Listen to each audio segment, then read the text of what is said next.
Welcome our speaker this afternoon, Dr. Mike Goatley. Dr. Goatley is a professor in the School of Plant and Environmental Sciences. Prior to joining Virginia Tech in 2004, Mike served on the faculty of the Plant and Soil Sciences Department at Mississippi State for 15 years and is a proud alumni of the University of Kentucky. Even though he's got a bunch of hokey pictures behind him, I don't think I saw a Kentucky one. On the other wall. He leads the turfgrass cultivar evaluation program. Mike is responsible for turfgrass educational outreach and is involved in multiple projects that focus on environmental stewardship and turfgrass management. Welcome, Mike. Thank you, Ed. Thank all of you all for taking time on such a pretty Saturday afternoon to join us. We're going to talk specifically about warm season lawns. So I hope that's what you have in mind of learning about today. Ed told you to please use the chat box. Ed, jump in, stop me, anything that can be addressed. Let's do it as we can. I'll get this called up. You did get one shout already. Go Wildcats. All right, good deal. Another Kentucky fan there. All right, so we're going to do warm season lawns. And the first thing I want you to understand about warm season lawns is where you are residing, okay? The transition zone is a spot where we can grow 8 different grasses in Virginia and none of them very well. So you're gonna pick your poison in terms of what you want to try to grow here. And we've got areas of Virginia. Where I'm at here in Blacksburg is definitely a cool season country, but we can grow warm season grasses. And if you're joining us today from anywhere near, Tidewater area, then you're in warm season territory, depending on precisely where you're located. So keep that in mind, because one thing that keeps me busy is that there is no perfect grass anywhere in the state of Virginia because we are transition zone. Now, Ed mentioned my history, my background in terms of I got a PhD at Virginia Tech all the way back, finished in 1988. Then my first job was at Mississippi State University. So I spent 15 years learning the Deep South. And if you look at these horticulture zone maps, you'll see about 2/3 of the state of Virginia actually matches up where when I was living in Starkville, it matches up pretty closely with what we grew in that state. And we didn't grow a lot of cool season grasses in the state of Mississippi. If you had it, it was right up in the very northeastern corner, which is actually in the very tip of the Appalachian Mountain range. So again, we are in a climate in which our temperatures typically are warmer than what most people think they should be based on how far, quote unquote, north Virginia is to a deep South state like Mississippi. So here's some things that I'm going to touch on, and I'm going to bounce back into some of these things over and over again because of how important that I feel that some of these points are. These are my general comments about if you're going with warm season grasses. That means you're going to have probably 4 possibilities in Virginia, and those possibilities will still be things that we're going to break down further into specific regions of Virginia, because we can grow these 4, but only 2 of these 4 can be grown essentially anywhere in Virginia. We've got Bermuda grass, zoysia grass, centipede grass, and St. Augustine grass. And 2 of these, Bermuda and zoysia, are by far the most likely choices. They would occupy 85 to 90% of our warm season turfgrass acreage in the state of Virginia. All these grasses are creepers. Bermuda grass spreads both above ground and below ground. So you've got stolons on top, rhizomes below, and it's noted as being a very aggressive spreading grass. Zoysia grass, similarly, rhizomes and stolons, but it is an extremely slow spreading grass. So that makes it very different from Bermuda grass. Centipede grass, it is stoloniferous only. It's extremely slow. And if you're on the very far coastline of Virginia, because basically once you get in to Yorktown, you really won't find much of this grass, St. Augustine grass. It too is stoloniferous only, and it too is very aggressive. So we're going to have a little bit of science today. You all are in college, so let's go back to science. Hopefully some of you have actually have heard of this band. I have now realized that I'm getting old. When I was talking about Blinded Me with Science in turf grass management class last fall, and no one knew the song that I was talking about. So if you can remember Thomas Dolby, okay, if you don't remember, then YouTube it, and I bet you will remember the tune because it's quite catchy, even though it's over 30 years old. We're going to do a little science, and I want you to understand C3 versus C4 physiology. C3 is cool season plants. That's things like bluegrass, fescues, ryegrasses. C4s are warm season plants. And in our world for turf grass, that's Bermuda zoysia, centipede, and St. Augustine. Cool season grasses are not nearly as efficient in terms of how they do photosynthesis when temperatures get warm. Warm season grasses have a huge competitive advantage under these conditions. You think about another plant or some plants that have huge competitive advantages in your cool season lawns, crabgrass, goosegrass. Those are all C4 physiology grasses that thrive in a cool season lawn in Virginia during the middle of our summer, okay? There is an enzyme that is present in both C3 and C4 plants. It initiates the photosynthetic carbon fixation process, and it happens in both these grasses, but it turns out that this enzyme can actually capture either carbon, which is what we want it to do to make food and photosynthesis, but it also can capture oxygen. And that is not a good thing when it comes down to producing food. If the goal is to capture carbon, you're capturing oxygen, you're already taking a step backwards rather than a step forward. Our atmosphere is approximately 400 parts per million carbon dioxide and 210,000 parts per million oxygen. And again, if your goal is to capture carbon dioxide and it's 210,000 to 400, okay, fortunately, these enzymes, as they've evolved over the millennia, they have come up with a much better way of recognizing carbon dioxide and capturing it to do photosynthesis, but it's not a perfect system. And this enzyme does very regularly in cool season grasses. It uses oxygen as part of its reaction. So therefore, when it's taking up oxygen, it's not making carbon-based food. It's going through another process called photorespiration. So if one of my most important activities is I need to fix carbon to make food, that's what it's all about when plants are doing photosynthesis, it's not efficient if you're capturing oxygen. C4 grasses, they use the same enzyme. Back in the days when you're taking plant biology classes, you will have talked about rubisco, ribulose bisphosphate carboxylase oxygenase. What we want this thing to do in terms of making food is to behave as a carboxylase. When it behaves as an oxygenase, we're not making food, we're actually utilizing energy. That is the enzyme that catalyzes the first step in making food. And both these grasses have to have that, but in the warm season grasses, that enzyme is only found in that whole process called the Calvin cycle for making food. It's only found deep within the plant tissues in specialized cells that are called the bundle sheath cells. They surround the xylem and phloem elements of the tissues. These would be the elements that are moving water and moving sugars and things around. So that's the only spot where they're located. And basically what happens is in that warm season grass, they have a very specialized receptor pathway that's existing throughout the other cells, the cells that are closer to our atmosphere. They actually will select carbon from the atmosphere and they will deliver carbon to the rubisco enzyme. Therefore, they've got what we call a CO2 pump. It makes them extremely efficient, okay, under high temperatures, even drought stress, because the only thing that specialized pathway recognizes is carbon dioxide. It can't bind oxygen in terms of moving it into the food production system. So it's a huge competitive advantage during a Virginia summer. In the wintertime, of course, the competitive advantage shifts entirely back to the cool season plants, which evolved under those types of conditions.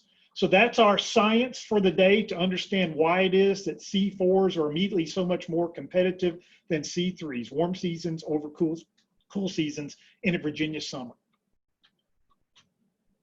And we're not going to say anything more after that because that's all the science we want to cover. That gives you the basis for what's going on and why it matters. Now, back to the grasses. If you go to a warm season grass, the pros, what you gain, a grass that is genetically, physiologically better suited, just what I defined here. our active growing months in the summer, they're not going to die. You can't say never, but they're not going to die due to heat stress in a Virginia summer. These grasses evolved in climates where temperatures were 80 to 95 degrees on average, day in and day out. They're much more efficient in utilizing water than cool season grasses are. And again, a lot of this goes back to that specific C4 physiology. They're extremely aggressive. That's either a pro or a con, because you'll see that one come up again in terms of their growth rate. And some of these things are crazy aggressive, such as Bermuda grass. And when it's warm, Bermuda grass is literally growing a few inches a day easily. Overall, warm season grasses tend to have much lower pest pressure in general than cool season grasses do in our climate. Okay, the negatives, the cons by going to a warm season grass. You're going to have to live with a dormancy period in Virginia, depending on where you're at, 4 months out of the year, probably in our most eastern climates, up to 5 or 5.5 months out of the year here in Southwest Virginia, where I'm at. You are going to have to mow them more regularly in the summer months when they're actively growing. And in terms of the, come back and touch on this again, there are seeded varieties for some of these grasses that are commercially and readily available, but not all warm season grasses can be established from seed. Many of them are sterile when it comes to seed production, and the only way that they can be planted is to establish them vegetatively by sod, by plugs, or by shredded stems called sprigs. And with some of these grasses, depending on choosing the right cultivars, some of them do have issues in winter kill, and we've always got to keep that in the back of our mind, depending on where we live. There are grasses which are more cold tolerant than others. There are varieties within grasses which are more cold tolerant than others. But Virginia always offers that possibility that we could have an extreme winter and we could have damage or possibly kill of these warm season grasses.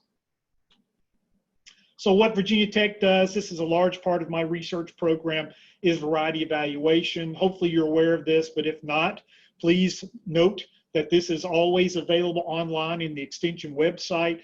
We'll be meeting here shortly. COVID-19 has definitely kind of thrown us in a loop for, I normally already have our 2021 variety recommendation list would be posted by now, but this year we're still trying to get together with my colleagues from the University of Maryland. Is each year we get together and evaluate all the previous year's data, and we develop our turfgrass variety recommendation list. So if you find it on this list as a named variety, then you know that there have been some field trials for a minimum of at least 2 years top performance if it's listed as promising, and 3 years if it's listed as recommended. And this is where you can find the warm season turfgrass varieties, which we either list as promising or recommended to grow in the state of Virginia. And we'll specifically tell you what we think is their adaptation when it comes to their cold hardiness. Now, if you like vegetation, and I don't think most of y'all would be Master Gardener volunteers if you didn't, you look at these trees, and the fact that they have no leaves on these deciduous trees does not bother you a bit, because you know that's what a tree is supposed to look like if it's not an evergreen, late fall through most of winter. So this doesn't phase you one bit. But in the world of turf grass, when I talk about grasses that aren't actively growing in green, immediately that becomes a no-no. So again, it's a perception about, oh, you shouldn't have brown turf grass. So I show people this picture, and this is the #1 reason people say, oh, it's unacceptable to have a warm season grass because I don't like that dormancy period. Well, if you look carefully here, and it's going to come up on the screen when I click, these are actually two distinctly different species here. One of these is cool season, one of these is warm season, okay, in terms of the grass. In the foreground here is turf type tall fescue. And what we'll highlight there within that rectangle is a block of Bermuda grass. Notice that all of these grasses, for the most part, have lost their color. This was a picture I took in January from a few years ago during a particularly cold winter. This did not happen this past winter because we had warm season grasses that never completely went dormant in even Blacksburg. But there's this perception that our cool season grasses are green 12 months out of the year. And that is not the case at all. So remember about that this year. If you say, I don't believe you, look at your lawn if they're not under snow cover this coming January, February, and it's going to have very much a color such as this because those temperatures are not conducive to that 50 to 65 degree range that the cool seasons like. So again, this is one of the biggest challenges with convincing people that warm seasons aren't bad. Warm seasons are going to have a very defined, very distinct dormancy period, much more so than cool season, but cool season will lose their color, usually for 2 to 2.5 months out of the year. A few other general comments. When you're choosing a warm season grass, you need to think about how committed are you to mowing, especially during the summer months when these are all going to be growing most aggressively. So I ranked them this way. Bermuda grass, far and away the fastest growing grass. And again, that's good or bad. We'll come back to that one more time here in just a second. Next would be St. Augustine grass. Again, a grass only adapted to the extreme far eastern parts of Virginia. If you spend any time in Florida up to Savannah, St. Augustine grass is the norm in terms of a lawn grass in that part of the world. Then comes zoysia grass, which I equate somewhat similarly to centipede. I still think centipede probably requires the least mowing out of these, but I will lump zoysia grass and centipede together on most features when it comes to growth rate. And again, this isn't good or bad. It's what these grasses do. It means it'll drive you crazy waiting for these grasses to fill in since they're slow growing. Once you get them, then you're going to be very pleased with these things as a turf and their minimal mowing requirement. We anticipate across the board much lower pest pressure with warm season grasses, with the one exception being St. Augustine grass. St. Augustine has more pest pressure, insect and diseases by far than any of the other warm season grasses. And again, that would be a limiting factor in terms of choosing St. Augustine grass for a lawn in Virginia, in addition to its cold tolerance. Again, things that I'll touch on as we move forward. These are the two biggest disease culprits on warm season grasses year in and year out. If you've ever had Rhizoctonia blight, AKA brown patch, in your tall fescue lawn, then you saw something that looks like that top right picture.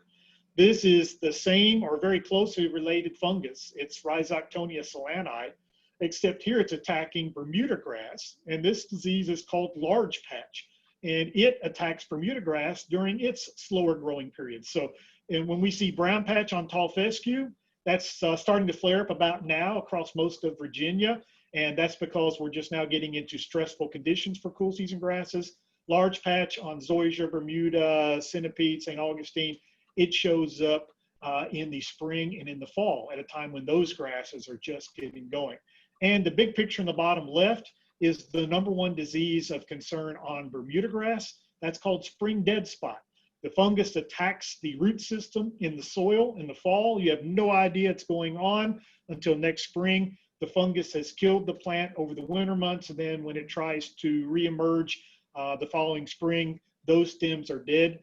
The one thing about this disease in Bermuda grass is, given how fast Bermuda grass grows, it'll almost always recuperate and fill in those spots, but certainly that is not very nice looking turf there. And that's going to be that way for 6 to 8 weeks until those stems start to recuperate. So we do have fungicide programs if you're so inclined to treat for both of these things. Neither one of them are catastrophic, going to lose all grass, but they both are some of our major concerns when it comes to two things which we watch for in warm season grasses.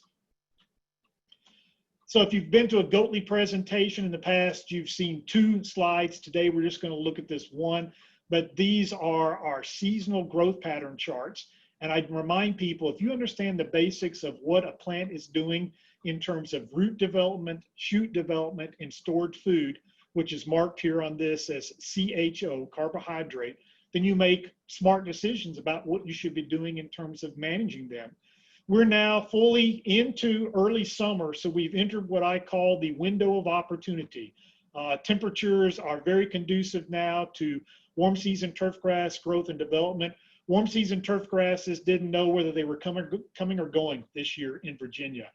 We had temperatures that were warmer in March than they were in April, and I had Bermuda grass breaking dormancy in March, okay, in Blacksburg. And again, it's not supposed to happen. Because we get frost in Blacksburg up until typically May 10th. This year we had frost on May the 12th in Blacksburg. So that's not good for a warm season grass that is trying to turn that corner. The only reason these grasses survive their dormancy period, which happens here in mid to late fall, and they shut down for the winter, go into hibernation, the only reason they live is based on stored food for that previous year. So if we've had a really good summer, that's going to set yourself up for a better chance of these grasses surviving the winter when they basically are not capable of producing their own food. When temperatures start to consistently get warm and day length is consistently getting longer, the first thing to pop is going to be the shoot system. It will drain the stored food. It'll even put a drain on developing roots in the spring. So this transition window in the spring is one of those times in which you need to be very careful when growing warm season grasses, because like this year, if you got excited about seeing grass green up in late March, early April, and went out and made a fertilizer application with nitrogen to really encourage its transition back to green turf, you could have done some really bad things, especially if you got hit by a late freeze, because you've drained much of the energy that was stored away in that plant. And once that gas tank is empty, there's no more to be drawn upon to initiate new growth and development. It's pretty straightforward. When we're in the summer months, so basically from June through August, we're in a period in which now's the time to establish these grasses. Now's the time to aerate these grasses, et cetera. Anything that needs to be done that's aggressive, this is their window to do those things to them. And when days start to get shorter, and when nighttime temperatures consistently start dropping into the mid to upper 50s, these grasses will begin to reduce growth. They'll begin to start to lose some of their color. And when you get the first killing frost of the year, that's when they will fully enter dormant period for the next 4 to 5 months. That's how they persist and survive in what is then a climate which is well outside their range of adaptation. So now we're going to run through the individual grasses and talk about adaptation zones, strengths and weaknesses in terms of management. So Bermuda grass, again, Bermuda grass is the most cosmopolitan grass on the planet. They basically have found Bermuda grass, I think, on every continent except Antarctica. So it's a warm season grass, but this thing can go just about anywhere. And in Virginia, we grow quite a bit of cold tolerant variety Bermuda grass on golf and sports fields, basically up the valley and the ridge. And in my world, most of that is on athletic field turf. Virginia Tech plays on a Bermuda grass base. UVA plays on a Bermuda grass base. Coaches really like it for natural turf because of how low it can be mowed. But we're choosing specific cultivars adapted to our climate and what we anticipate to be cold temperatures, which could cause permanent damage. If you're in the central part of the state, I still recommend the cold tolerant varieties. And again, these are things that you'll find on our variety recommendation list. But if you're willing to roll the dice a little bit and take a chance, you can grow most cultivars of Bermuda grass, and most years you're not going to have an issue. And it fits golf, sports turf, as well as lawns in the central part of the state. And if you're over to the east, you pretty much have unlimited choices in Bermuda grass. The climate there is extremely adapted to any variety cultivar of Bermuda grass that we can possibly grow, because that is a warm season climate. Now, their use. Everything about Bermuda grass screams, when it's growing, okay? When you have to kick the covers off at night because it's too warm to sleep, you don't have the air conditioning on, that is a time when Bermuda grass is moving, okay? Extremely aggressive turf, the highest mowing requirement that we could possibly have for managing a turf grass, especially in the summer. That makes it a major, very important turf grass in terms of how fast it grows, which could be a good thing if you had a lot of traffic, or it makes it a major, very important weed problem because of how fast it grows. And it moves into your flower beds, into your gardens, etc. So if you've always heard about wiregrass, but weren't aware of it, wiregrass and Bermuda grass are one and the same. Wiregrass is our negative term, which we use in terms of talking about Bermuda grass as a weed. Bermuda grass is our title when we're talking about something that's being grown as a maintained turf. It'll be dormant 4 to 5 months out of the year, depending on where you're located. Its water use efficiency is as good as we have in terms of turf grasses that are adapted to Virginia's climate. The most water efficient warm season grass that we could possibly grow, but we have so very little of it here, but you've probably heard of buffalo grass. It's native to the United States, but it's native to the US plains, an area that only gets 10 to 15 inches of rain per year. We get so much more rain in Virginia that most buffalo grass varieties They do not do well here. They get a lot of disease pressure. So Bermuda grass becomes our next best water use efficiency turf, and it has an extremely deep root system. Okay, pest pressure, I showed it to you. It was those two diseases, large patch and spring dead spot, and that's about it. Shade tolerance, no, doesn't have it. That's one of its biggest limitations. You can't grow Bermuda grass in the shade. That's even a problem at some of our newest sporting facilities, which are now so tall they actually can block sunlight. Excuse me. And the winter kill concerns are realistic. You need to pay attention to those. So you want to choose those cold tolerant varieties, especially if you live in a climate which is known for having some of the most challenging winters year in and year out. There are two major types of Bermuda grass, species of Bermuda grass that we can grow in Virginia. The first I term the common types. Their fancy scientific name is Cynodon dactylon. These are readily available from seed. They're usually not the same density, the same leaf texture as the vegetative types are, but those times have changed. If you live in Eastern Virginia and say, I've always wondered about putting Bermuda grass in a full sun lawn here because I'm tired of fighting tall fescue, then take a look at a variety called Princess 77. Okay, Princess 77, you need those two numbers after that. It's the most unbelievably fine textured, ultra dense Bermuda grass from seed that I've ever seen. It's not adapted to Central Virginia and definitely not Western Virginia, but in Eastern Virginia it does quite well. And you would think this thing was a vegetative hybrid like they're using on a high-end golf course or sports field. The other term for these Bermuda grasses that the lay folks use is called a hybrid Bermuda grass. They're talking about a cross that's either been done by a plant breeder or it's occurred in nature between two different species of Bermuda grass called dactylon, the common type, and then another one called African Bermuda grass. Its name is Cynodon transvalensis. These are sterile grasses.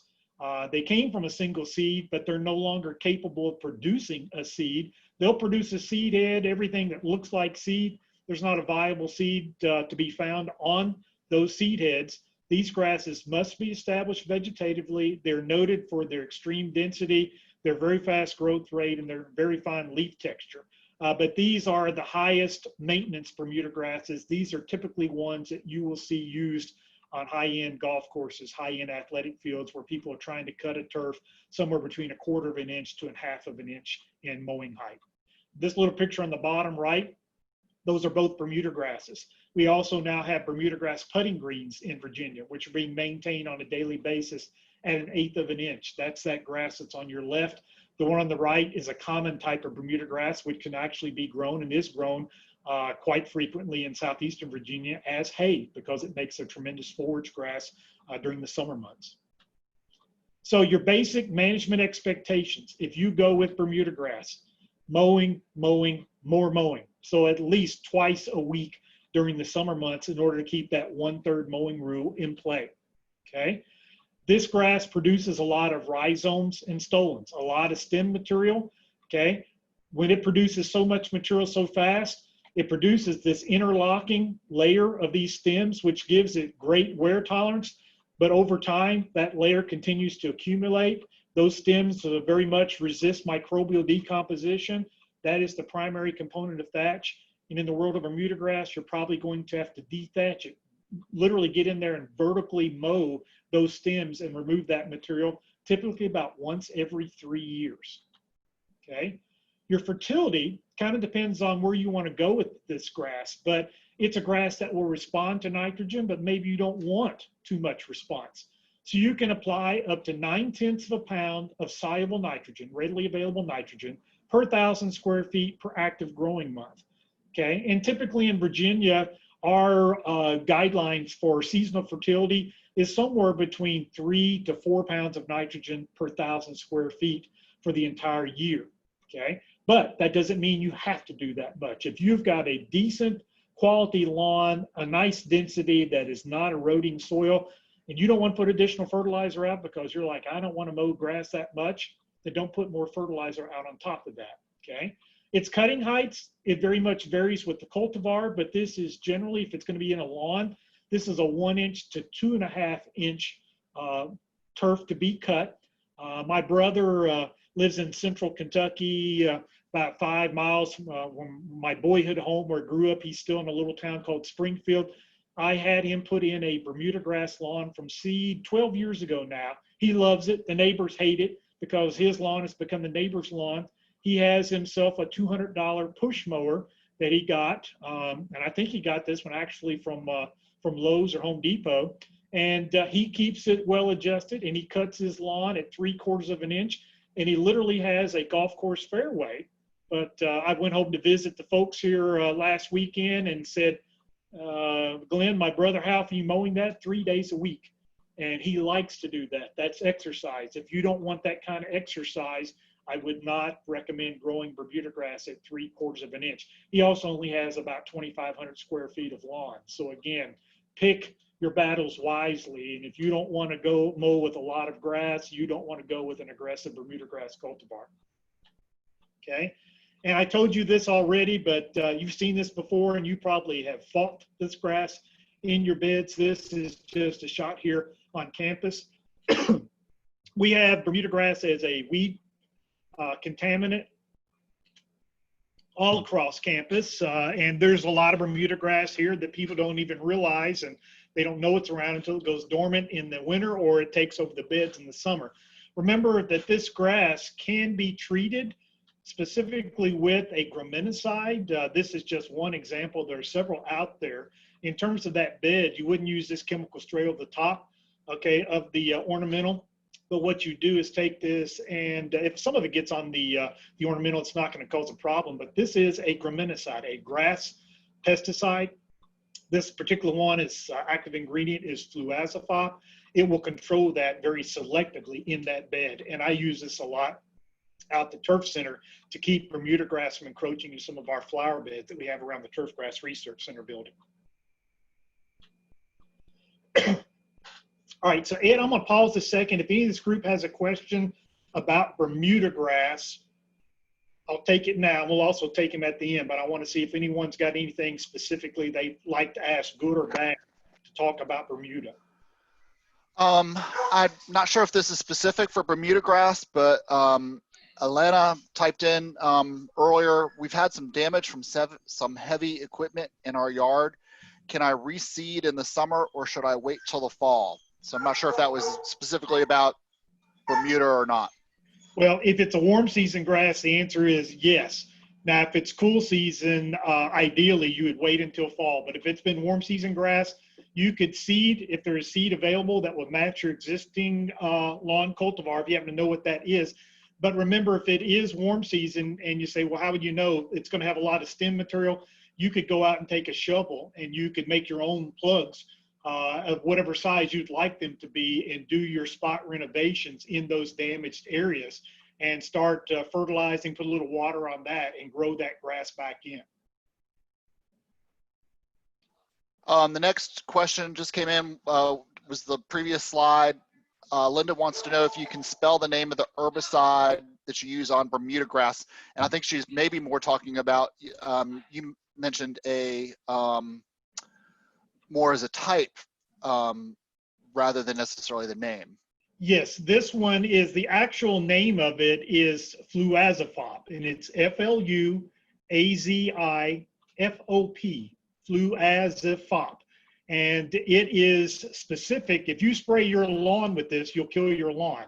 It is a graminicide, so it's a grass pesticide which has essentially no to very limited activity on broadleaf plants.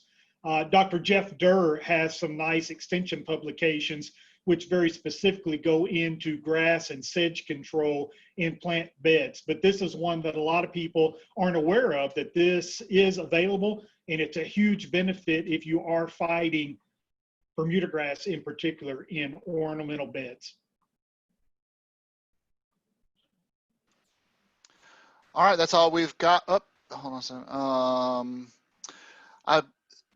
Somebody typed in, I've been told you can use almost any herbicide on Bermuda while it is dormant to control weeds, even Roundup. And that's true. And we will touch on that in just a little bit. When do I start killing Bermuda grass in my tall fescue, and what do I use?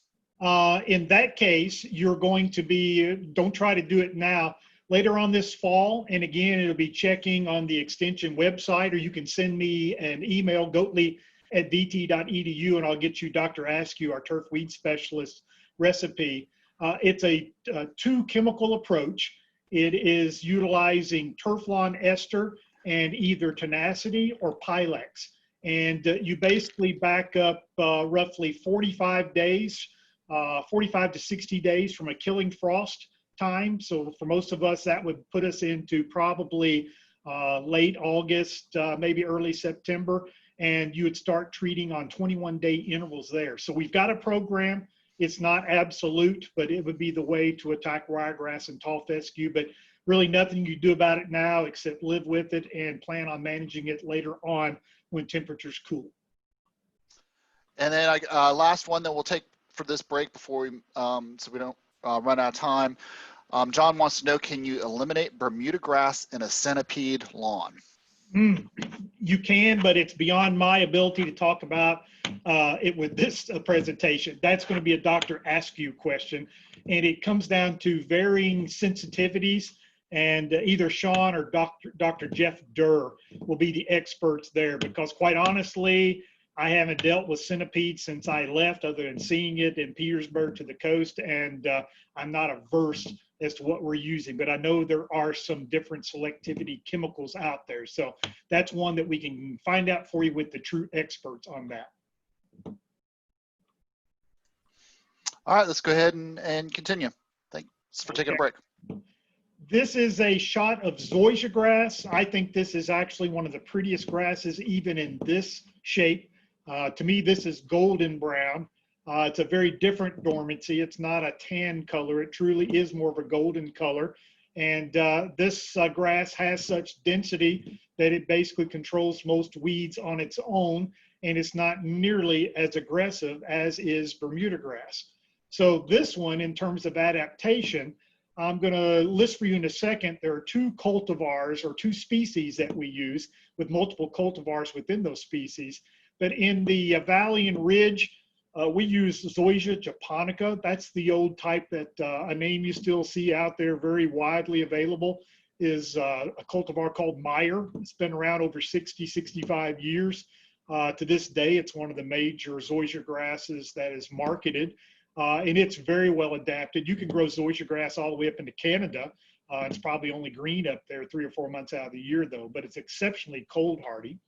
In the central part of the state, there are two species, Japanese lawn grass, japonica, and Manila grass, which is called Zoysia matrella. Not quite as cold hardy, but it does great there. And again, you go to the coast, anything is adapted. We use it across the board. We just don't use zoysia grass on sports fields because it's so much slower growing. Okay, so here are the names of those two species. And again, japonica adapted everywhere. Matrella basically from central part of the state to the eastern part of the state. Matrella has a finer leaf texture than japonica, but both of them have exceptional density. So this is the most cold tolerant of the grasses that we'll talk about today. Again, this thing can go into Canada. No worries, it will survive as japonica. I've got a friend that lives in Michigan that has a small lawn, and he's had japonica for 15 years. And again, it's only green about 3.5 months out of the year, but it does not winter kill. Shade tolerance, better than Bermuda grass, but it's not a deep shade grass. And I'll show you a picture of what I'm talking about with this in just a second. Much slower growing. So that's a great thing when it comes to mowing requirement. It's also painful when you're trying to grow it in, regardless if you seed it, you sprig it, or you plug it. It's going to take its sweet time. And it's also going to be one of the most expensive grasses that you can purchase as a sod. It's readily available as sod, several producers in the state, but the producers are going to charge you 2.5 to 3 times more than they will for any other grass, because they've tied up their production field 2.5 to 3 times more to grow off this crop. So again, that's why it's so much more expensive. Dormancy, yep, just like Bermuda. Water use, good, not as good as Bermuda. Pest pressure, minimal. Okay, and what are we going to do in managing it? It's got 1/2 to 2/3 of the mowing requirement of Bermuda grass. It still is going to need regular mowing in the summer. And when it's really growing fast, it still might need 2 mowing events during the summer. So 2 instead of 3 on Bermuda grass to keep the 1/3 rule in place. But it's not going to have the same requirement as Bermuda grass turf. It might require dethatching every 5 or so years. This grass will produce thatch. A lot of this gets down to how it's managed. If you only feed zoysia grass very minimally, and zoysia grass does not need a lot of nitrogen fertilizer, it's not going to be an aggressive thatch producer. If you over fertilize it, you're definitely going to have to get in there and rip up this layer at least once every 5 years. So its fertility program, you can apply up to that 9/10 of a pound of soluble N per 1,000 per active growing month.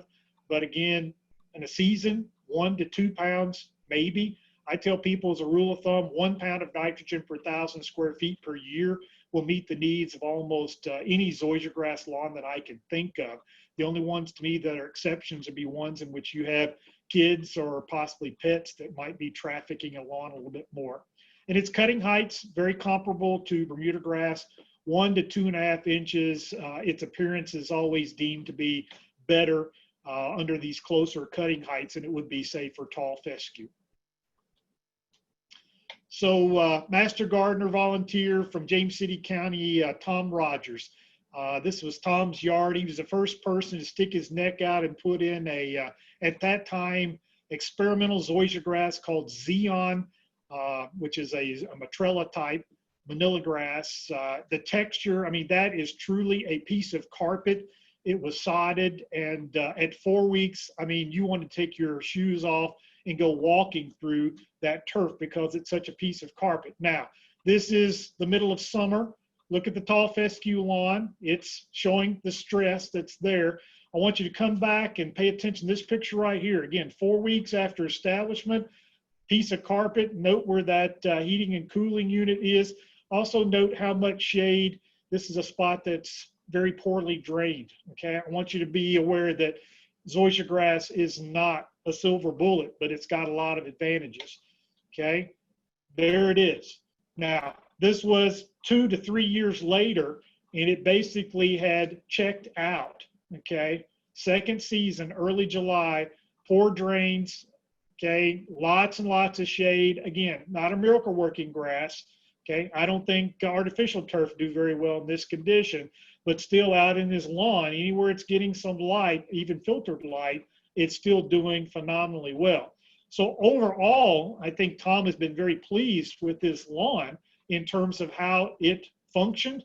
Okay, I'll show you what you do with this grass for color, which is what we did for Tom's lawn, because one of the expectations by Tom's wife is we will not have brown grass. And we'll talk about what we did there because we did not seed it. And again, I'll show you some pictures of Tom's lawn again in just a second. So zoysia grass, much less mowing requirement, ultra dense, okay? And again, some shade tolerance, but not deep shade tolerance. And again, I just showed you the limitations to zoysia grass, deep shade, poorly drained conditions. Again, not a miracle worker. Now, the last 2 grasses here, centipede and St. Augustine grass, very limited, but you can use them in Virginia. And there are some reasons to, in some parts of Virginia, to say this will be the best grass for these conditions. So here's my thoughts on where these 2 grasses can be grown. Central part of the state, okay, centipede grass is adapted here. It will persist. You won't see a lot of it. And when I go to this region, basically south side of Richmond, all the way down to the North Carolina border, get in the south side, go over to Petersburg, you'll find a lot of centipede grass in these areas, especially on the low input turf grass systems. If you want to put in the least input grass, least fertility, least mowing requirement in its warm season, centipede grass fits that bill, okay? St. Augustine grass, not adapted to this climate because it does not have the cold tolerance. When you get over to the extreme east, we can grow both centipede grass and St. Augustine grass. And again, coming inland, not very far, about as far as Yorktown, is about as far as we can go with St. Augustine grass. So it's a grass that requires our climate conditions that are most moderated by the Atlantic Ocean. So it does not tolerate extreme cold at all. We even struggle with this grass from time to time in Virginia Beach. We won't lose all of it, but we will have winters in which we will get damage to St. Augustine grass even at the beach. So here's a shot of centipede grass. And I would describe this color as being yellow-green. That's what you read in the textbooks. This is the inherent genetic color of centipede grass. And this is something to be aware of if you grow this plant, in that it is intended to have this type of color. One of the biggest mistakes in managing this is people will fertilize with nitrogen to try to make it darker. They will make it darker, but they'll bring in lots of disease and lots of common Bermuda grass that they weren't planning on to move into this turf. So accept that it's going to be this color naturally and learn to live with this, or I'll show you another nutrient that you can apply to give you some dark color without the flush of growth. Look at this stolon up here. Okay, it doesn't produce rhizomes, but it produces these really thick stems, above ground stems, with tons and tons of growth potential here, with all these other shoots capable of producing more lateral stems on their own. And that's what this grass is capable of doing. It's basically capable of interlocking all these stolons together. And for such a low input turf, it actually can form a very high density turf. So its primary uses: very, very low input turf, okay? Adapted, south side to southeastern Virginia. But this is a grass that if you have a lot of traffic, don't plant centipede grass. Shade tolerance, comparable to zoysia grass. Part sun, part shade, does pretty well. Cold tolerance, so-so, about like a Bermuda grass. It's not noted for exceptional cold tolerance, but it's much better than St. Augustine grass, okay? Water use efficiency is good, not as good as Bermuda. And its turf density, I just mentioned this, it has really strong density with minimal maintenance requirements. So this is a grass that, this was what we always termed the poor folks grass of the Deep South. If you wanted to have a nice looking lawn but didn't want to spend a lot of money on it and really weren't into maintaining the sharpest of blades, centipede grass was always a good option for you, okay? Here's my biggest concern with it: traffic tolerance. Extremely poor traffic tolerance. So if you've got a lot of kid activity in your lawn, a lot of pets, this grass does not like a lot of foot traffic. It will be dormant 4 to 5 months out of the year.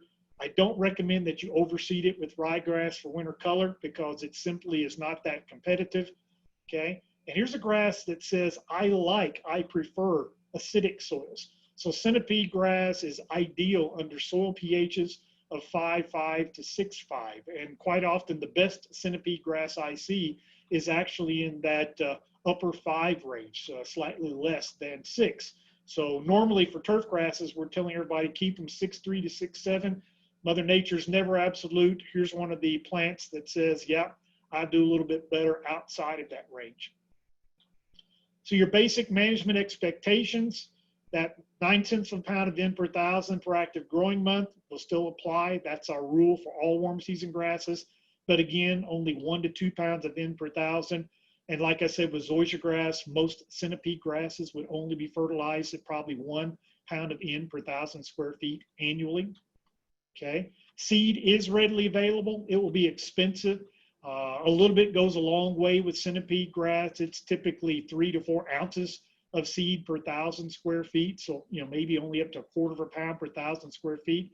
You can buy sod, sprigs, or plugs. Most of those are going to come out of the Carolinas. There's no one producing centipede grass vegetatively on a sod farm in Virginia that I am aware of. Okay. Cutting height, maybe a little taller than zoysia Bermuda, but you see 1.5 to 2.5 inches in terms of its mowing height. And here's the application in which you can achieve color without growth.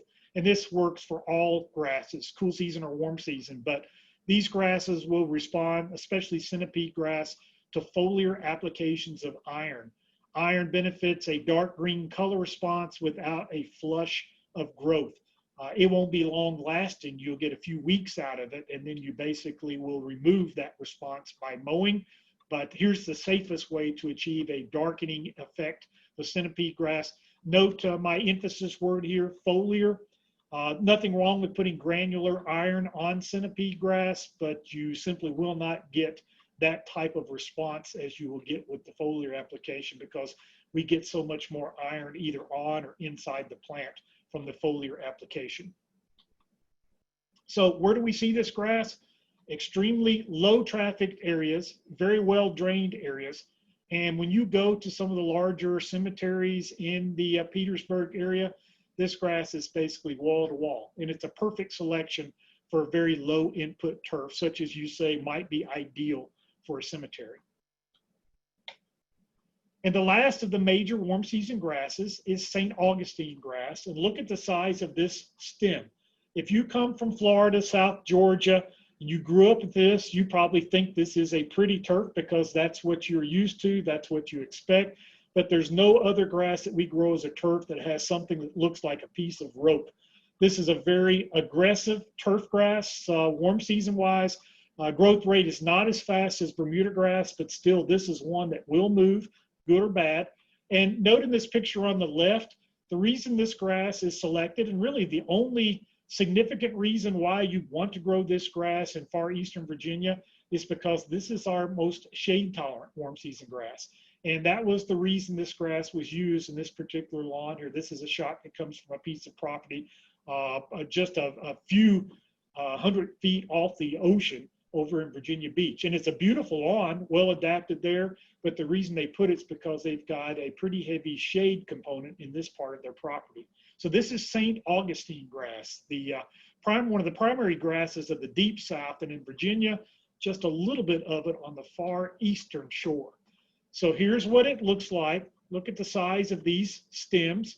See that corded there, okay? Very wide bladed, okay? Whoever had this cut, this isn't too bad, but they definitely need to sharpen their blade. And this is a very fast growing turf. And again, in this image, the reason you would really want to grow St. Augustine grass in Virginia is if you live in extreme eastern Virginia and you have this type of light deficiency, because this is the only chance you have to grow a warm season turf there. It has the best shade tolerance of any of these warm season grasses. So its adaptation and use, there's my emphasis with the underlying best shade tolerance of any warm season turf grass we can grow in Virginia, but again, very limited in adaptation. Cold tolerance, extremely susceptible to cold temperatures. That would be its first and biggest concern if you were trying to grow this grass in Virginia, is how limited it is in terms of cold. It's good at water use because it's warm season, but still not as good as Bermuda. Density, exceptional. It's very high maintenance because of its mowing requirement. And this is the grass that gets the most diseases. It has diseases unique to St. Augustine grass. There's one called the SAD virus, St. Augustine grass decline.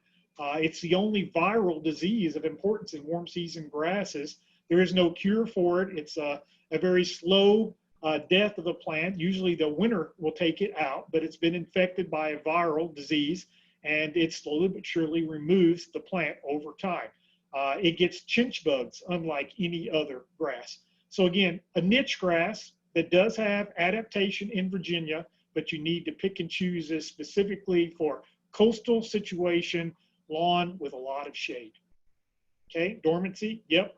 And even though this one's aggressive, I still don't recommend it to be overseeded. The main reason why is it's hard to get the seed down through this canopy with these wide leaf blades to get soil to seed contact from the ryegrass that you want to put in to this turf for winter/spring color. So basic management expectations. This grass does have disease and insect pressures, and it might be something that you'll have to apply chemistry to manage. You're going to have to mow it frequently. This grass needs to be mowed the tallest of any of these warm season grasses. This is kind of like the tall fescue in the warm season world, 2 to 3 inches. Okay, there's the 9/10 of a pound of N per thousand for active growing month. Typical St. Augustine program is like Bermuda, 2 to 4 pounds of N per thousand. And once again, use limited primarily to areas where the temperatures are moderated by the ocean, and in particular areas of denser shade. So we'll see this in home lawns, general purpose, business turf, anything that has shade would be the niche. It loves full sun. But with all these other issues, my primary recommendation is I wouldn't, unless you came from deep south and just think this is a grass you have to have. And there are some people that insist on putting this one in, but it's going to have issues with cold tolerance in Virginia. This shot comes from our St. Augustine grass variety trial at the Hampton Roads AREC in Virginia Beach. And that might have a sprig of stem green right there, maybe if I imagine real hard, but I'd say that's pretty much toasty St. Augustine grass. And again, not every variety, and this is what our variety trials are about, is we're trying to identify those that have the best tolerance for you. St. Augustine grass is so iffy in Virginia that we don't even have it on our variety recommendation list, because even our most cold tolerant varieties, they're touch and go, even in a Virginia Beach winter. So we have it. Some people told me they've had a St. Augustine lawn for 20, 25 years, and I think that's awesome. But this is typical of what we'll see in a severe winter, is we can lose our St. Augustine grasses almost 100%. So again, some comments, and I'm going to move into talking more specific about management. But remember, when it comes to planting, not all these grasses that I've talked about within these different species can be established from seed. Your most superior Bermuda grasses are vegetative only, and that would be varieties like Tifway, Celebration, Patriot, Latitude 36, Northbridge, Tiff Tough. I see I got Northbridge listed on here twice. Those are golf fairway, athletic field type turfs, okay? They're extreme density. They make beautiful lawns. They have to be established vegetatively, and you have to give them the maintenance inputs to justify doing that. Meyer, Xeon zoysia grass, Cavalier zoysia grass, beautiful, extremely dense zoysia grasses. There's no commercial seed available for those grasses. They have to be established vegetatively. Most St. Augustine grasses would be coming from either sod, sprigs, or plugs from deep south. Same thing for centipede, but do remember that centipede you can get seed, okay? And the seeded zoysia grasses, there are a few of those out there. Their leaf texture is finer bladed than Meyer, Xeon, or Cavalier, but they still have great density. And the seeded Bermuda grasses, again, depending on where you live, Eastern Virginia, Princess 77, beautiful grass. Colder parts of Virginia, and say, what about a seeded Bermuda grass there? A variety called Monaco is an excellent density, cold season seeded Bermuda grass. So be aware of this. Look at that variety recommendation list. Familiarize yourself with how these grasses can or cannot be established. And for as aggressive these grasses are, and that C3, C4 physiology thing that I showed you, okay, and you say, oh, it takes over the world. It's David and Goliath in terms of introducing warm season grass by seed into an existing cool season lawn, okay? Once that wiregrass is going in your lawn, and when it really gets started, you know how big of a competitor it is. But simply saying, well, you know, I'm tired of fighting tall fescue, I think I'll go out there and seed some of these improved zoysias or Bermudas that Goatley talked about and let those things take over the lawn. I'm here to tell you that all of our research in doing that, these are some little tiny Bermuda grass seedlings here in what was otherwise a tall fescue lawn here in Virginia, one of our research trials. When we simply introduce Bermuda grass seed into an existing tall fescue stand, at best, we get 3 to 5% success.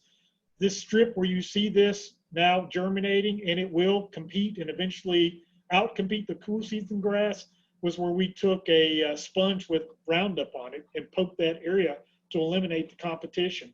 These warm season grasses as seedling plants are very, very non-competitive. As mature plants, they're extremely competitive. So if you went out and took plugs of warm season grass and introduced it into a cool season plot, it will take it over that way. But simply seeding over top of it, amazingly non-competitive. And again, that's always been a surprise to people when it seems that logically you should just introduce something like Bermuda grass into a tall fescue and stand back and watch it convert to tall fescue. Unfortunately, it doesn't work that way. When you're planting these grasses, we have recommended establishment rates. Bermuda grass is very, very small seed, only requires a 1/2 to 1 pound of pure living seed You determine this by looking at your seed tag and taking the percent germination and the percent purity, and you multiply those two values together. And let's say for example, if one was 80% pure and 80% germ, that'd be 0.8 times 0.8. That would be 64% pure living seed. So every 1 pound of that seed would have 0.64 pounds of pure living Bermuda grass seed. That's why these are in pounds PLS per 1,000 square feet. Zoysia grass, 2 to 3 pounds per 1,000. I tell people, if you really want to ensure you get full coverage in a zoysia grass lawn within one growing season, plant at 3 pounds per 1,000. Go ahead and pay for that extra seed and seed that lawn as early as you can in the growing window. I would try to get this seed out in May, if at all possible, to give myself the best chance of growing this grass in because it's so slow. Centipede, 1/4 to 1/2 pound per 1,000, and then St. Augustine. Believe it or not, there is such thing as seed available. It's extremely rare to find. So for that reason, it's almost exclusively vegetatively established. And your vegetatives, again, if you've got the ability to install sod, like we're seeing going in here, okay, this is big row. See how quickly this has been covered? These folks had started this 30 minutes before I showed up to take this picture. And within 30 minutes and their technology, they're installing this just like that. So this thing unrolls just like it's a paper towel that goes out, you turn the water on, and voila, you've got grass within a couple of weeks ready to be played upon. But remember, some of your warm season grasses can only be established by this means. They simply are not capable of producing a viable seed. And plugging is possible. This was a neighbor of mine from my days down in Mississippi. He had a very shaded property, and he's installing St. Augustine grass plugs that he has removed from other portions of his lawn in an area which he has treated with glyphosate and tilled, and now he's made himself a frame. The rule of thumb here is with a fast growing grass like St. Augustine or Bermuda, you can put a plug in on 12-inch centers, and within 4 to 6 weeks, it'll just about be completely covered. You wouldn't want to put zoysia grass or centipede grass at that type of distance apart, but this grass as a creeper is going to easily cover this particular area within one growing season based on the amount of stems it's going to produce that will spread laterally. Okay, so vegetative establishment is possible with any creeping grass. Plugs such as putting in here that he dug or that you would buy commercially are often rooted. So just like when you're buying a potted plant, you'd make a hole and put that in the ground, and that's going to have a really good chance of successfully establishing. You can plug any of these grasses that creeps very aggressively on 12-inch centers. You know they'll cover within 3 to 4 months of growing conditions. But if you're going with zoysia and centipede, I'd plant them no further apart than 6-inch centers, and I'd even go closer, maybe 4 inches if possible, to try to achieve complete coverage within one growing season. Because remember, those two grasses, one of their biggest strengths is their slow growing. One of their biggest weaknesses is their slow growing. And when it comes to maintenance, as Ed said, you all can get all this information on the handouts. You'll have access to see this. These are our typical recommended ranges for all the grasses that we grow in Virginia in terms of what I term optimal growing condition cutting height. So this means when everything is ideal, you're growing turf grasses. The cool season grasses where we're at right now, they should all be cut on the taller side of this cutting height range because they're no longer in their ideal window of growth. The warm season grasses now, we flip over to the left side, and if you wanted to, you can now be growing Bermuda, zoysia at 1 inch, centipede 1.5 inches, and St. Augustine at 2 inches. And then when we get into the fall, or maybe when they're coming out of the dormancy period, you're going to be over here in this taller time. So again, these are going to be adjusted based on the season of the year. But right now in the warm season world, middle of summer, these grasses can be grown very much on their lower side because they're so aggressively growing under these particular temperatures. Okay, and there's the real mower. And this one is the possibility if you strive to cut grass as low as 1 inch, like I mentioned that my brother is doing. He's got his actually as low as 3/4 of an inch with Bermuda grass. as long as you don't mind mowing, as he's doing 3 days a week during the summer, okay, this is the type of unit which would give you that quality of cut to take these grasses down to that extremely low level. And this is the type of mower we tell people are pretty much necessary to avoid from scalping turf grasses at 1 inch or less than 1 inch cutting heights. So change your heights with the season. Mow your warm season grasses on the lower side when they come out of dormancy. I tell people basically, in my mind, this is kind of getting rid of all that dormant debris that's on top there. Don't take it down to the dirt, but if you could mow across that dead tissue and compost that material and kind of free up these stems that are coming back from the soil surface, I call that building the grass from the ground up. That's a great way to bring these grasses out of dormancy. And then they can stay at that height basically for the rest of the summer. But when you get 4 to 6 weeks out of your anticipated killing frost date, start raising those cutting heights slowly but surely up to those higher levels and take these grasses up into that 2 to 2.5 inch range. That will promote better winter hardiness. If you have a tough winter, it might be the difference between living or dead warm season grasses that next year. And actually, Dr. Askew uses this conversely as a means of trying to kill warm season grasses in cool season. So we have the question about what can you spray?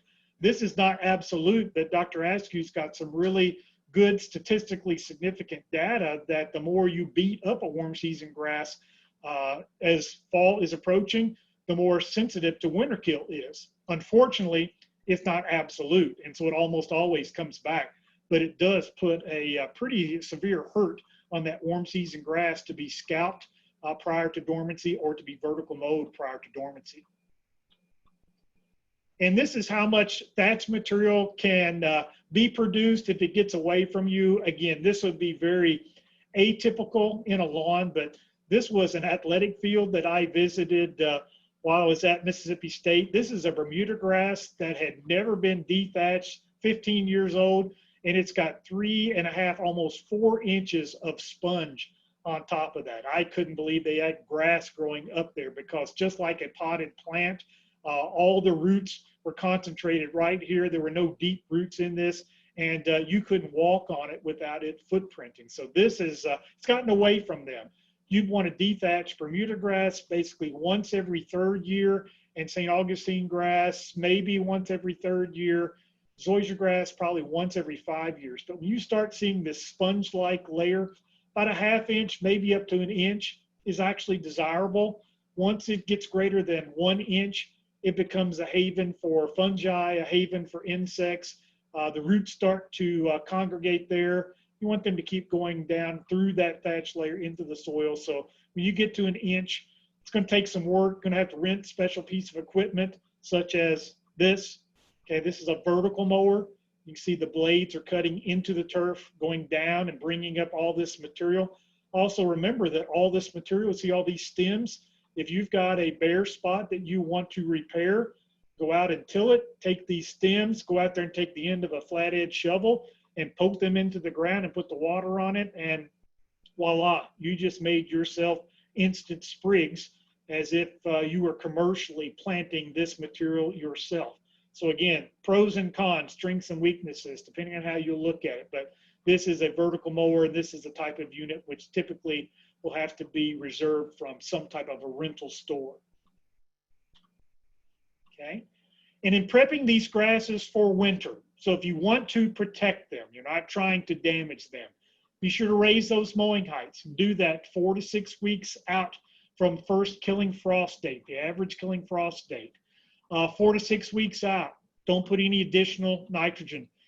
So we are trying to basically have these grasses prepare for dormancy by hardening them off. And again, if you produce a lot of succulent tissue, that's a lot of tissue that can be damaged by extreme temperatures. You want to ensure that everything that you need in the soil in terms of pH, phosphorus, and potash, that those are all where they should be prior to winter dormancy. It's a science proven fact that potassium is a nutrient which promotes winter hardiness and in warm season grasses and summer hardiness in cool season grasses. But you need to get this nutrient out at a time when the plant can actively take it up in its root system. And you can't wait until all the football games on Thanksgiving are boring. I think I'll go put some potash out. It's not going to get into the plant, so it'll just sit there, but it's of no value to the plant. Do your soil test, apply potash as needed during the growing season, have that plant prepared for the winter dormancy period well in advance of that killing frost. And consider that you do have options for winter weed control. And as one of today's participants said, what about putting non-selective herbicides on dormant turf? My thoughts on that are absolutely. That's a great way to control weeds. Is once that warm season grass is in complete dormancy, any cool season weed that is in play there can be treated with a non-selective right over the top.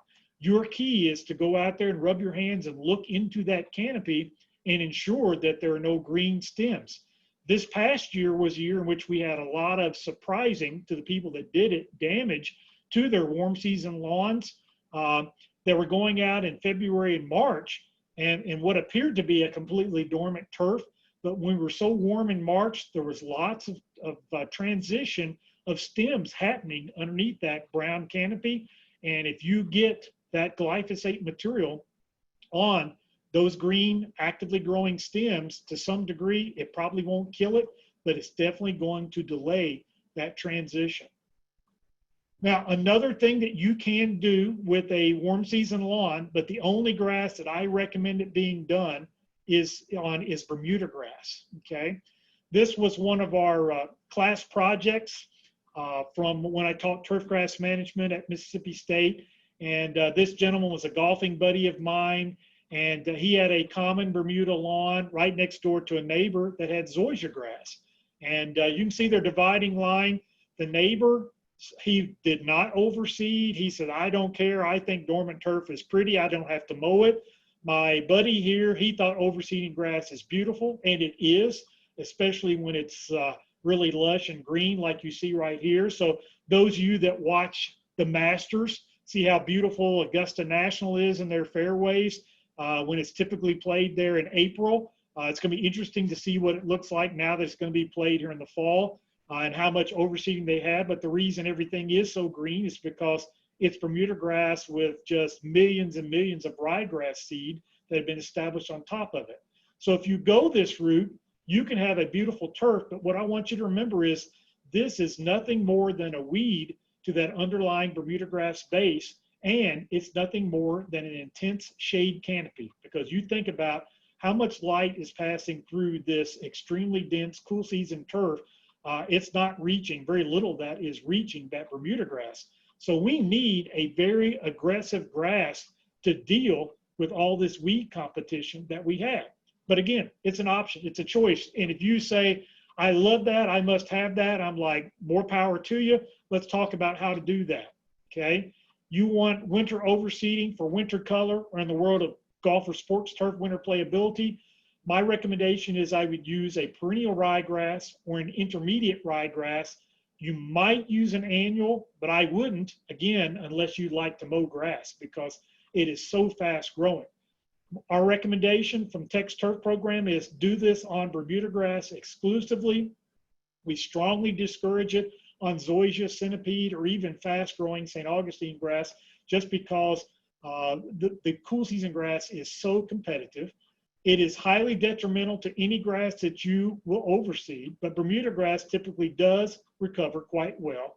And your seeding rates, and these would go out about the time that your warm season grass is entering winter dormancy from frost, would be 4 to 8 pounds of pure living perennial ryegrass seed per 1,000 square feet. Remember that eventually this grass will have to be mowed. It might have to be irrigated to achieve establishment, and it's going to have to be fertilized. So you are bringing in another level or whole other season of maintenance, whereas this quote unquote brown dormant turf is basically, here's a case of where can't brown be the new green? And the answer is yes, because there is no maintenance that goes on this dormant zoysia. So again, pick and choose. They're both possibilities. They both work. They both have pros and cons. Here's one of the cons of when you overseed. This is my buddy's lawn. As the overseeding starts to die, and the Bermuda grass, which you see a few little sprigs here, are just starting to come back, is that when it transitions, it is almost 99 times out of 100, it is going to be ugly. And you've got to expect that. And so you're going to go from having the prettiest lawn in the neighborhood to an ugly lawn in the neighborhood, because until the Bermuda grass is totally active and has reclaimed all these areas where the cool season grasses died, this is what it's going to look like. So you've got a 2 to 3 week window here in which you're going to have to live with ugly. Now, I told you I was going to give you the non-overseeding strategy for warm season lawns, which is no different than what's going on right here in Tech's end zone, where my buddies are painting in, you know, the Hokies, the Virginia Tech, the letters to do this, except for what we're going to use is we're going to take basically a paint that is selected for use on grasses, okay, and we're going to choose green. Okay, and green on green for athletic fields is not very attractive, doesn't really catch the eye. Of course, anything but green is used. So we're going to paint these lawns. And this was my former department head, Dr. Tom Thompson's lawn over in Christiansburg. This was 6 or 7 years ago now. And Dr. Thompson had put Zeon zoysia grass in his backyard, part sun, part shade. And we had the first frost of the year, a couple of nights before. And so the grass has been damaged by the frost, and it is now starting to lose its color because day length and temperatures are getting to a point where the grass is programmed to say, we're not growing anymore. We're going to start preparing for winter dormancy. So what we've done here is this is where it's been treated with a backpack sprayer and a turf grass selected paint. So again, paints that are specific to vegetation. So do not use Sherwin-Williams house paint. Do not use Sears Weather Beater. Anything you put on a wall or a fence is going to be dead grass. So we'll give you some names of these products, but you can go out with a turf paint or turf colorant.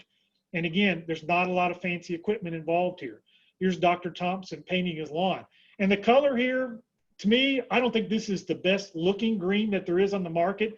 I'm going to give you the names of what I think are the most realistic paint sources based on research out of NC State here in the last 4 or 5 years in just a second. But this is just a solo backpack sprayer. And what you do is find a grass that is just starting to go into dormancy. So you're not going to mow it anymore. We're going to remove the paint. And you go out there and you put one coat on, and then you let that dry, and you come out and you make an assessment. That's what we're doing here is, is that going to be enough? We decided it wasn't. So we painted it one time in this direction, then we came back a second time, and Tom painted it this direction, 2 coats of paint, and he was done for the year. My original effort at showing folks that this isn't as crazy as it sounds was on that lawn in Williamsburg with my buddy Tom, and his wife told me, I'll get you, Goatley, if I don't have green turf. And our way of getting green turf took place on the morning of December 17th on my way back from teaching short course in Virginia Beach. I stopped by with turf paint, and we treated Tom's lawn, which had just started to go off color. This is Zeon zoysia. So here's what it looked like in the morning. We put 2 coats on, and here's what it looked like in the afternoon, okay? And here's what it looked like in March. And look at the tall fescue lawns over here, okay? Again, they're not dark green. He had the darkest green lawn in the neighborhood perennially because he had a turf colorant. This paint is basically, it's a water-soluble paint that once it dries, it basically adheres only to the turf, but you don't want to spray rocks or sidewalks, driveways, etc. Need to get it off as soon as possible. Basically, roughly, the cost of this product is in the neighborhood to treat a 5,000 square foot lawn. 2 applications going to cost you somewhere between $75 to $85 of colorant.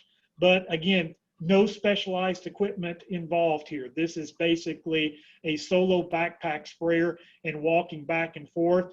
1 application, let it dry. 2nd application, opposite direction. Is that good enough? And every time we have done this, it has been good enough. So here's the tips to do this right. And you can even do this on your cool season lawns in the middle of summer if they go dormant. Paint them as close as possible to having some color in the turf grass canopy. Don't let it go entirely dormant because you need to use more paint then, but don't paint an actively growing turf because you'll remove the paint when you mow it. That's what I've got here, extremely shaggy turf. Okay, that's more difficult. Okay, so here's where you've got to balance. How much do you raise that turf, which I told you is, oh, there's the key to success, versus if your turf is 3 inches tall, now it's hard to get that paint down through there. So you might have to make a third application. One application, let it dry, reassess. Most times, second application, opposite direction will be needed. Here are the 3 names of the paints that have all performed well in Virginia. We've used these on lawns. We've used these on athletic fields, golf courses, Green Longer, Wintergreen Plus, and my favorite out of these 3, and this is an organic paint. We use this on our zoysia grass lawn over at the Hampton Roads A-Rec in Virginia Beach. This source right here called Endurant. And there are now others that are out there. And again, look online and look at some research from North Carolina State University about turf paints.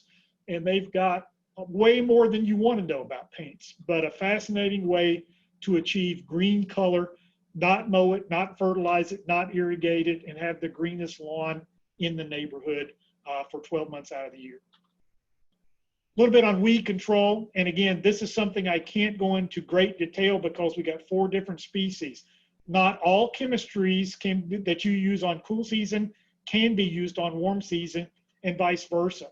Pay very close attention to your labels on newly established grasses, because they're not kidding when they say could damage seedling warm season grass. They mean it, and it will.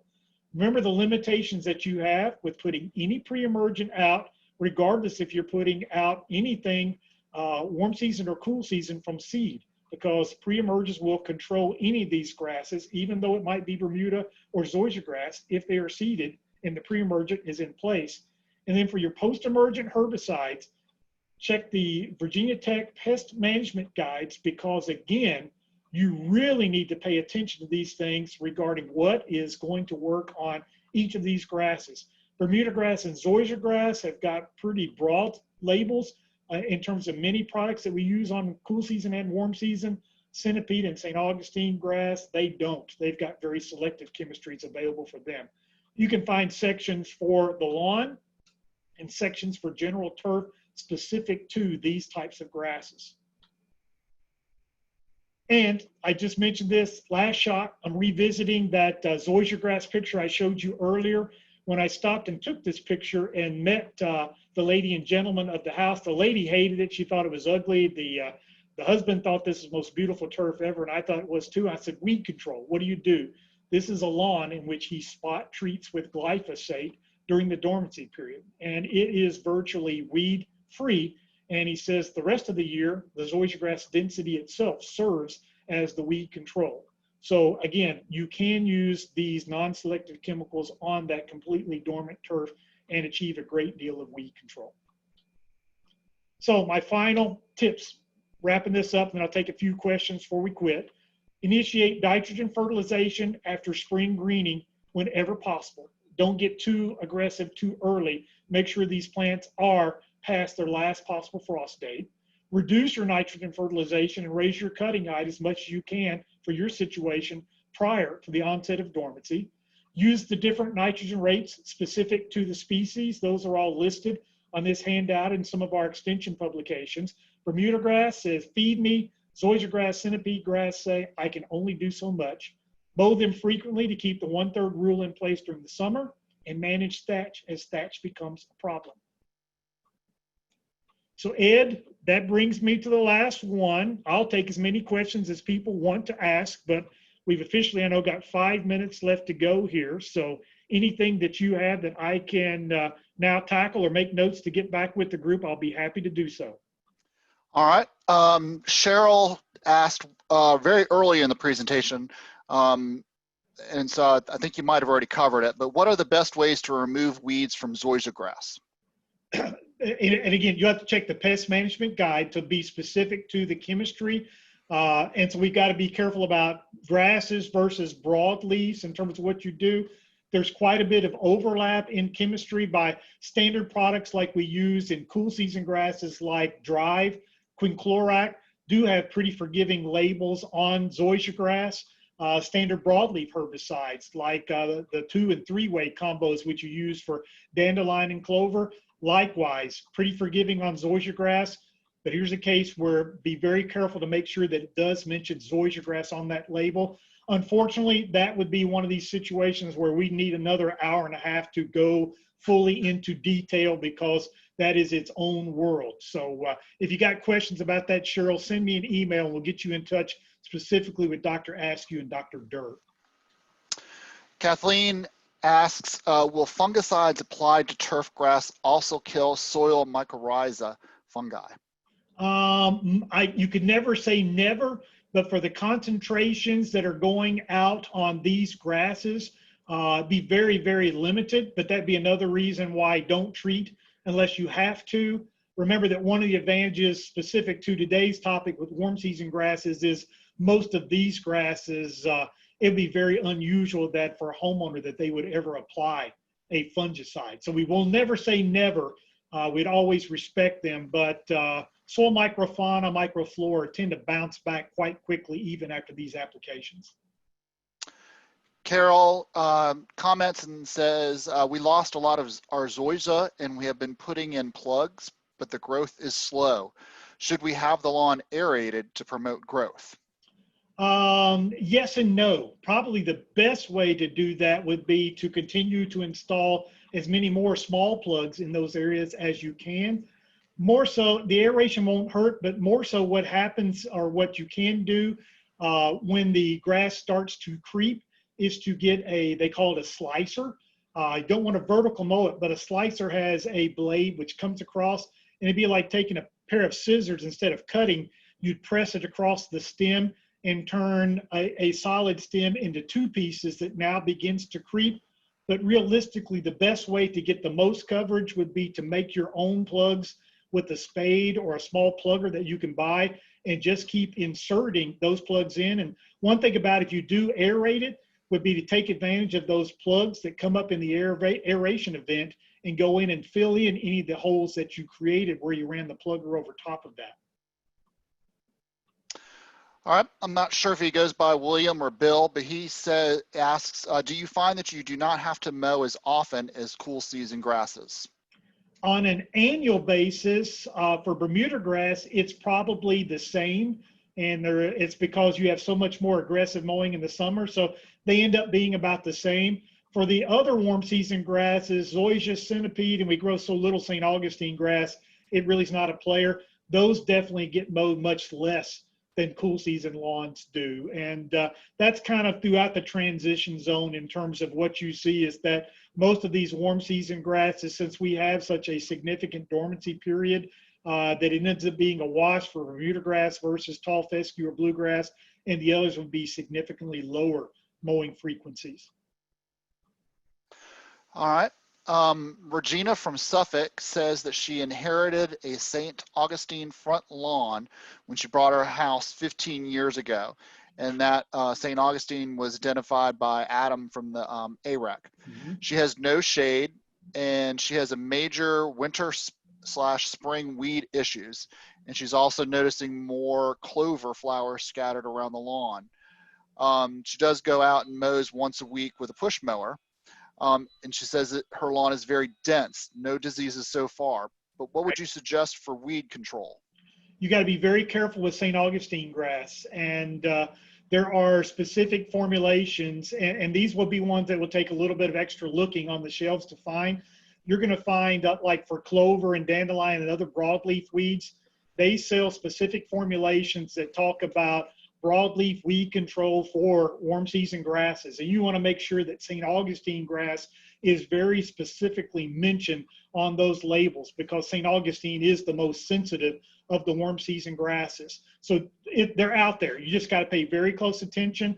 And I would think most of your big box retailers probably have something, but especially your specialty retailers could probably help you confirm that St. Augustine grass is on the label. And what they do is they change the percentages of some of the herbicides which are more damaging to the St. Augustine grass.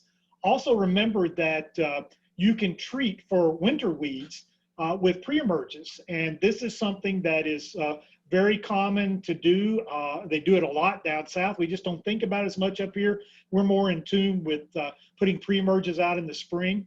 But you can put a pre-emerge out. If I was in the Suffolk region, it'd probably be end of August, right before Labor Day to put a standard lawn pre-emerge out on your St. Augustine grass, assuming you're not going to overseed it, and that will control any of the winter weeds that will be germinating at about that time. But work with Adam at the Hampton Roads AREC again. Be careful about that product. He might be able to tell you specifically where you can find it there locally, but do pay attention to St. Augustine grass being on the label. Regina did comment and said she has been researching, and she said all it's done is made her totally paranoid. So, yeah, but I had St. Augustine when I was in Mississippi. I had every grass when I was down there. The ones that have St. Augustine on the label, what they will tell you is don't apply it on a very hot day. What you do is follow the label. You're going to be fine, and that's the thing. But you need to have St. Augustine on the label.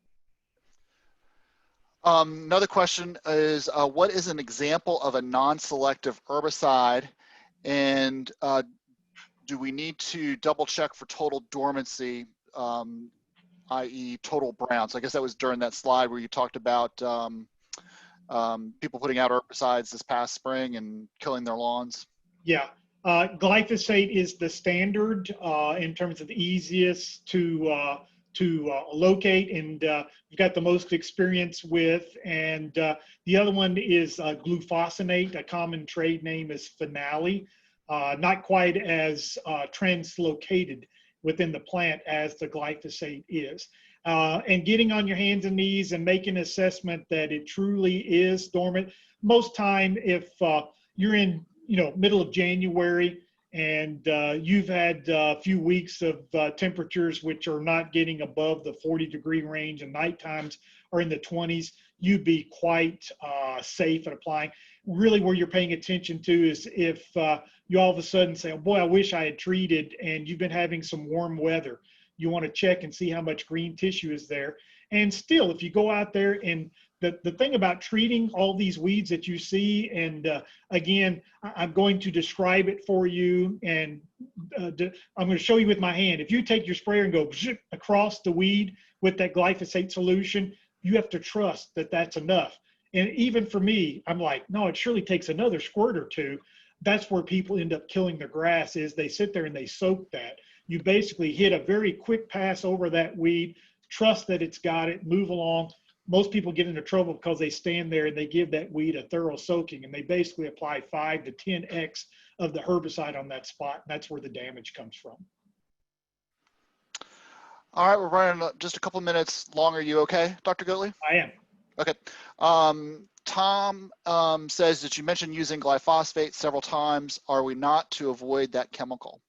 No, although it certainly is in the news, and it's very prudent to keep reading and seeing what's going on there. But Virginia Tech still recommends it. I have no qualms about recommending it, and I still use it. If we follow the label, according to label instructions, it is shown repeatedly that it's one of the safest products that we apply. But as with any chemistry, should be respected, and certainly pay attention to it and follow everything that you see. But I have no reservations about the product at this time. This person didn't put their name in, so I don't know who it's from, but they ask if they spray an herbicide to control Bermuda from spreading into a flower bed, does the killing effect go back into the lawn, or is it possible to control it in a straight line? Yeah, it's pretty possible as a straight line. Again, the main thing is do not get drift, or if you have someone else that can help you, maybe have a piece of plywood or so to ensure that this doesn't move laterally. It's not going to be so much translocation. The only thing that would be effective would be, say, if you sprayed a Bermuda grass stem that is in the bed, it would be the only plant that would have the translocation back, and it could only go so far until concentration within that stem. Most of these products are going to behave more as limited translocation, mostly as contact type materials. But I tell people it's never a bad idea if, say, if the breeze is coming and going, to have someone come along with you with a piece of plywood or some type of barrier to keep this from moving out into the desired turf. All right, and then this will be our last question. We've got one from John. He says, what grass should I plant in a high traffic area in a centipede lawn in eastern North Carolina? Yeah, The centipede is well adapted there, except for the traffic. So the grass that would, again, do the best in the climate with the traffic, it would be Bermuda grass. And Bermuda grass is aggressive enough that Bermuda grass could be introduced as plugs into the centipede grass, and it would probably eventually overtake the centipede. And if you mismanage the centipede by applying more nitrogen, then the centipede can thrive under. You'll encourage Bermuda grass, and there also would be some other selective herbicide strategies, which would be more active on the centipede grass than they would on the Bermuda grass. So there'd be a couple of ways to go. The NC State group has one of the most complete web pages for the weed control and that thing. Look at their turf files, weed control pages. They got a lot more centipede grass control type things than we've got in our information in Virginia, just because we have so little centipede grass in Virginia. All right, Dr. Goatley, I think that's all the questions we've got for you today. We really appreciate your time today. And again, this presentation has been recorded, so if you were writing down something and you missed what Dr. Goatley said, you can hear it again in about 3 days, and his notes are also on the Canvas site. So thank you very much for attending today, and we'll see everybody at general sessions tomorrow. Thanks, everyone.